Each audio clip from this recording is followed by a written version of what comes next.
Hello, folks. Haven't posted one like this in a while. I've really just been posting the speeches I've been going to, and I've been over on TikTok and Clapper. But yesterday I got notified, not via email by the way, that a video I had posted a long time ago had been removed. Oddly enough, the video was, "Does YouTube censor us?" And they censored me. Now, I appealed it, pointing out tongue-in-cheek that, "Oh, you're censoring me because I asked if you censor me." They came back and said, my video violates their medical information policy. Now, I have never, in my entire time on this platform, advised anyone to do anything medically, other than speak to your doctor. I have not told people, go do this, don't do this. I've not told people, take this or don't. I have said, talk to your doctor. That's all I've said. That's all I'll ever say. Because I'm not your doctor. I have extremely minimal experience as an EMT assistant. I was never even an EMT. I was a firefighter. Basically, I know how to treat for shock, and that's it. Other than that, I did what the EMTs told me to do. That's all I would ever do. But I'm also a student of history. And as a student of history, I'm watching things that are happening right now. And I cannot help but point out correlations between some things 70 years ago, 100 years ago, and so on. But you see, the far left does not like that people like me bring things up like, I don't know.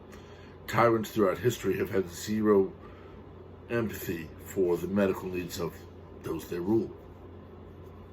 That or they actually use those they rule for medical experimentation. That's been done many times throughout history. We're learning a lot about those who are running the show in DC right now. And as we learn more, you're going to get very, very sick of what you hear. But the decision will always lie with you. If you want to do something, if you want to take this or do this, that's your decision. My only advice is to speak to the doctor you know that actually knows you and treats you and cares for you. That's it.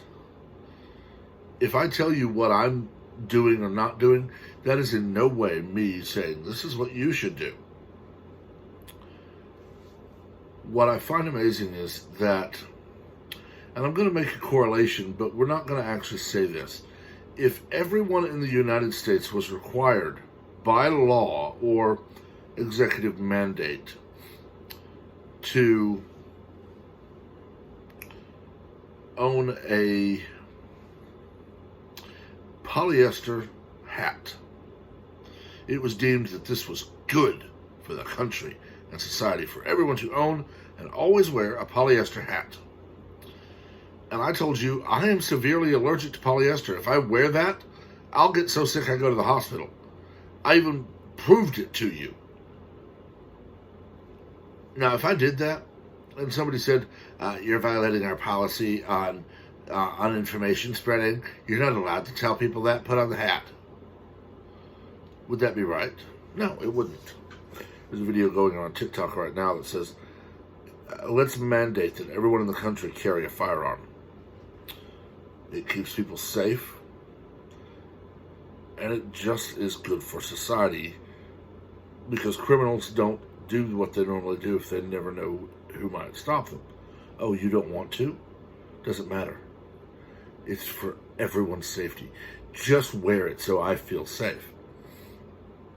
It amazes me that people can hear that and go, it's not the same thing. No, it's not, because carrying a firearm actually does keep other people safe.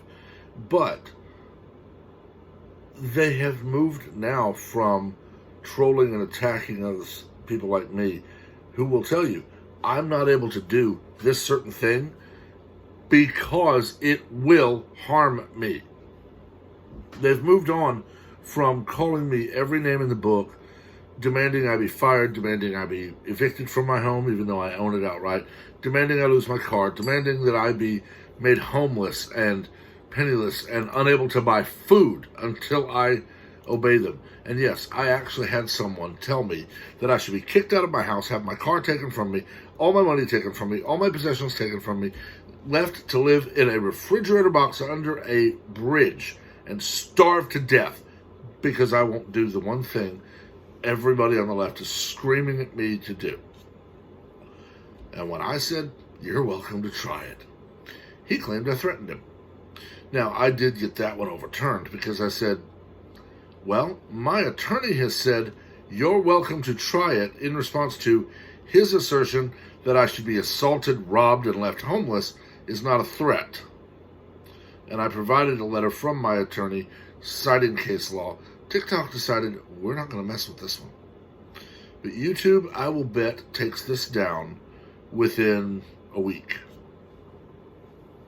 I have gotten on their radar as someone who will not comply with the far left.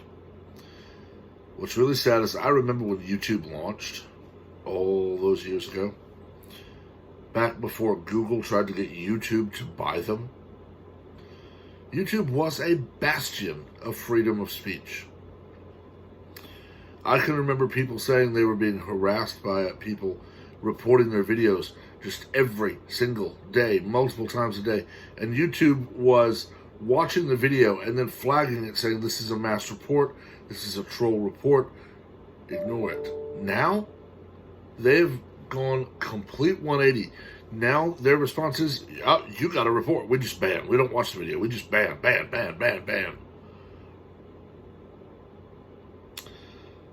Social media has wrongly interpreted Section 230 to mean we can do whatever the hell we want and you can't sue us, which is wrong. Section 230 says you cannot sue YouTube for what I say.